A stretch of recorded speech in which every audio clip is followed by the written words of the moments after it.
Eh bien, c'est pas mal difficile d'ignorer que Adobe vient juste de sortir une mise à jour majeure, significative, qui va vraiment changer la donne en ce qui a trait à Lightroom, Lightroom classique et Camera Raw.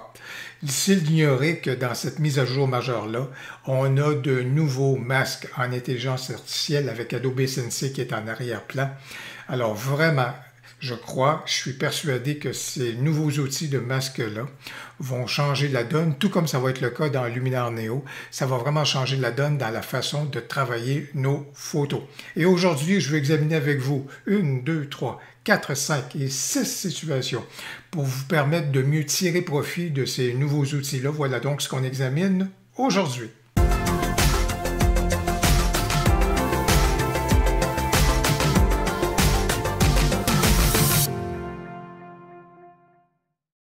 Je suis très content de voir que des outils de masque en intelligence artificielle sont maintenant disponibles dans Lightroom classique. C'est vraiment, comme on dit en anglais, c'est un game changer. Ça va vraiment changer les choses et ces outils, des outils similaires vont être disponibles dans quelques mois dans Luminar Neo. Je suis content parce que pour plusieurs personnes, se tourner vers les masques, c'était pas quelque chose vers lequel elles se sentaient à l'aise. Et les masques pouvaient avoir leur langage qui leur était propre, avec une nomenclature, puis des fonctions qu'il fallait faire, puis des touches qu'il fallait opérer pour pouvoir faire surgir les masques.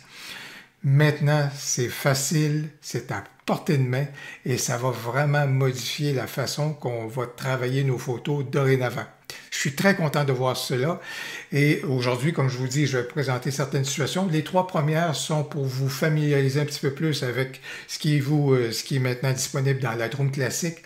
Mais les 3 dernières, je vous dirais plus particulièrement les 2 dernières, sont beaucoup plus créatives. Alors j'espère que ça va retenir votre attention jusqu'à la fin.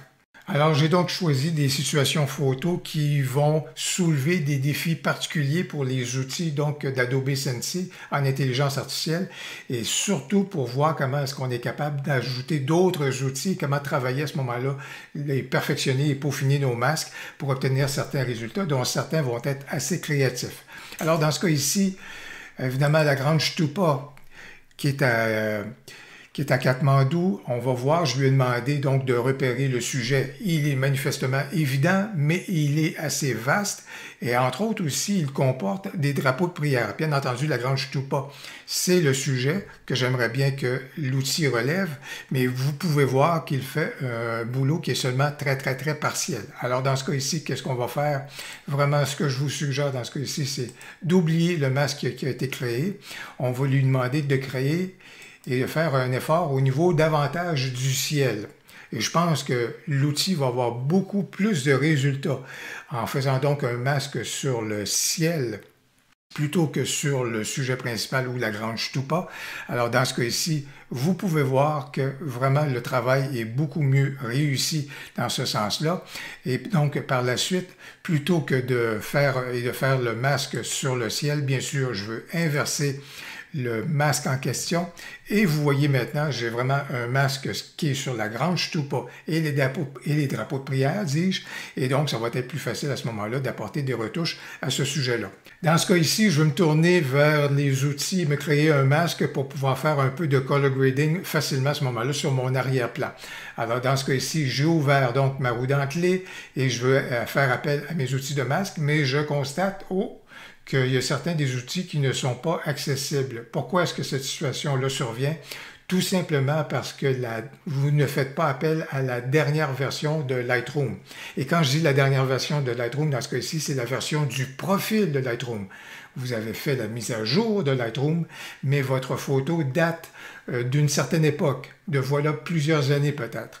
Et dans votre étalonnage, juste ici, il faut aller voir si vous faites appel à la dernière version du profil de Lightroom.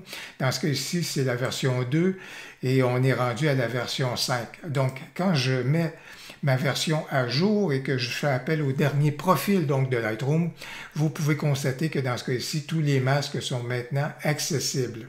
Alors, les outils de masque sont maintenant accessibles. Alors, c'est pour ça que des fois, si vous ne voyez pas tout cela activé, allez regarder du côté de l'étalonnage. Assurez-vous donc de faire appel au plus récent profil de Lightroom. Dans ce cas-ci, je vais demander à l'intelligence artificielle de sélectionner le sujet. Elle n'aura aucune difficulté, bien entendu, à le faire. Donc, il s'agit bien sûr de l'objectif, donc de Canon, le dernier RF, le 16 mm. Dans ce cas-ci, ce que je veux faire, c'est au niveau donc du sujet. Je veux inverser celui-ci.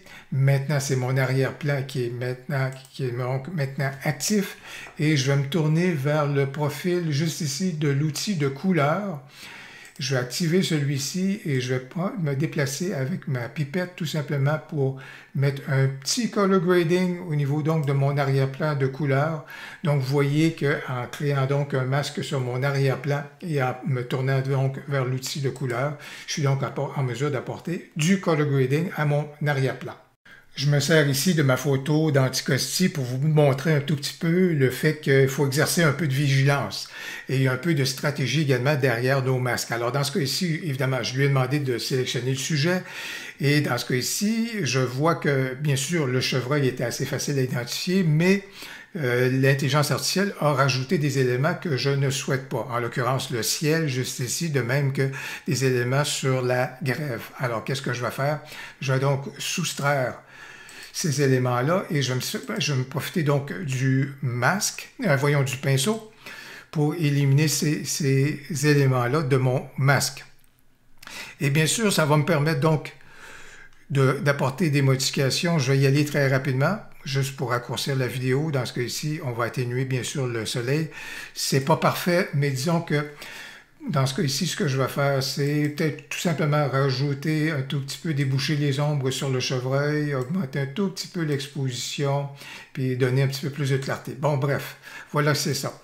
Maintenant, je voudrais profiter du masque que je viens de créer sur le chevreuil pour travailler davantage sur l'arrière-plan au bout du compte. Alors, dans ce cas ici, j'ai deux possibilités, soit de dupliquer le sujet ou encore de dupliquer le masque en question. Alors, dans ce cas ici, je vais un ou l'autre, j'arrive à la même résultante, je vous dirais, alors je vais dupliquer le masque. Et au niveau de ce masque-là, donc ici c'est ma copie, c'est encore le masque qui est créé sur le chevreuil, mais dans ce cas ici, au niveau donc de ce masque-là, je veux l'inverser parce que je veux que ça vienne couvrir donc l'arrière-plan. Alors, je pourrais évidemment commencer à regarder tout ça, puis admettons, j'en arrive pour dire que j'ai dupliqué mon arrière-plan, mais dans ce cas-ci, je diminuerai l'exposition. Mais vous voyez bien que c'est pour ça qu'il faut avoir de la vigilance. Vous voyez qu'en même temps que j'ai dupliqué donc mon masque, mon premier, mon pinceau est également venu corriger des éléments. Donc, celui-ci a également été dupliqué. Tout ce que j'ai besoin de faire à ce moment-là, c'est de dire que je veux supprimer le pinceau en question. Voilà qui a donc corrigé la situation. Je vois que j'avais manqué un tout petit bout. Je vous l'avais dit que le boulot avait été fait un peu de façon expéditive, mais c'est juste pour dire que lorsque vous dupliquez un masque, si vous avez vous avez peaufiné votre masque, il faut être vigilant parce que ces éléments-là vont également être exportés et copiés dans la duplication de votre masque. Je vais soumettre cette photo-ci à l'intelligence artificielle, mais c'est pour vous illustrer que celle-ci n'a pas toujours un parcours sans faute. Alors, lorsque je lui demande de sélectionner le ciel, c'est une photo qui est exigeante, très exigeante. Contexte hivernal, tempête de neige en pluie, un ciel qui n'est pas vraiment défini du tout, pas de nuages bien sûr. Alors vous voyez qu'il y a seulement des portions de ciel donc, qui ont été incluses dans le masque qui a été créé par l'intelligence artificielle. C'est juste pour vous dire qu'on est en mesure d'enrichir bien sûr ce masque-là et une bonne façon de le faire. Dans ce cas ici, c'est soit avec l'outil de gamme de couleurs ou encore la gamme de luminance. Et je vais me tourner vers la gamme de couleurs et on est en mesure de faire intervenir à ce moment-là la pipette. Et si je clique à certains endroits et si j'appuie également sur la touche majuscule en même temps, ça va me permettre de faire une sélection à plusieurs endroits. Alors dans ce cas-ci, vous voyez, je viens d'inclure et d'enrichir le masque. Déjà, c'est déjà pas mal réussi pour ce qui est d'ajouter donc au ciel. Évidemment, ça s'est fait ici en avant-plan, mais je suis en mesure de soustraire cet avant-plan-là, tout simplement en faisant intervenir le pinceau. Et je suis donc en mesure de peaufiner mon masque, comme cela ici. Alors, j'aurais donc obtenu les résultats pas mal que je souhaitais. Et c'est juste pour dire également que je suis en mesure, dans ce cas ici, tout simplement, si je ramène mon outil de gamme de couleurs, je suis en mesure de peaufiner le masque juste ici avec le curseur et ça me permettrait donc d'ajuster et de peaufiner le masque en question. Alors bref, lorsqu'on n'obtient pas un sans faute dès le départ, vraiment les outils qu'on a, gamme de couleurs, gamme de luminance, et surtout en profitant des curseurs qui sont là, dans ces outils-là, on est en mesure donc de peaufiner notre masque. Je vais encore pousser l'intelligence artificielle dans ses derniers retranchements parce que je veux me tourner vers un sujet qui est très capricieux dans ce cas ici. Et je vais demander donc aux outils de masque en intelligence artificielle de sélectionner le sujet. Vous allez voir, c'est impressionnant. Franchement, là, c'est déjà très, très bien parti au niveau donc de repérer, évidemment, le sujet s'imposait sur un fond noir comme c'est là. On voit bien que l'intelligence artificielle a compris que la fumée était le sujet, mais bien entendu, on a cerné un petit peu trop large. Alors, je vais lui demander de soustraire. Je vais me tourner vers la gamme de luminance à ce moment-là et ses outils pour soustraire des éléments. Et bien sûr, je veux ramener donc le masque plus particulièrement sur la colonne de fumée. Alors, dans ce cas ici, ce que je vais faire, c'est que je vais donc m'appliquer à descendre. Et vous voyez, là où il y a du rouge, ça veut dire que le masque est en train de s'appliquer donc à la fumée, juste là. Il s'agit donc de voir jusqu'où je suis capable de cerner avec mon masque. Et plus encore, vous voyez ici au niveau de l'outil, dans le fond, c'est que j'ai deux curseurs dans l'un. Un vient travailler davantage sur les grands éléments et j'ai un deuxième curseur juste ici pour affiner donc le travail. Alors, vous voyez que dans ce cas ici, je suis donc en mesure, en jouant avec les deux curseurs, d'en arriver à un très beau montant de précision sur un sujet qui était très capricieux, c'est-à-dire la fumée en tant que telle. Et qu'est-ce que je peux faire maintenant avec cela? C'est là que je suis en mesure d'aller dans mon outil de couleur juste ici et de commencer à donner des tons qui vont être un peu différents donc à ma fumée, m'amuser à regarder qu'est-ce qui pourrait être intéressant de créer. Donc, vous voyez, en profitant du masque de luminance qui vient enrichir et peaufiner le masque, on arrive vraiment à des résultats qui sont impressionnants. Et là, on va faire un projet qui est très créatif et qu'on ne pouvait pas faire ou envisager dans Lightroom jusqu'à maintenant. Mais ce qu'on va faire, bien sûr, je vais demander à l'intelligence artificielle d'identifier le sujet. Il n'y aura pas de souci sur fond blanc. Ça va se dégager, le modèle va bien se dégager sur le fond blanc. Alors, je vais attendre que le masque se crée. Et à partir de ce masque-là, ce que je veux faire au bout du compte, c'est non pas travailler sur le modèle en tant que tel, mais plutôt sur l'arrière-plan. Alors, dans ce cas ici, je demande à inverser le masque et vous voyez donc que le masque est maintenant créé sur l'arrière-plan. Je vais soustraire une portion de l'arrière-plan au masque.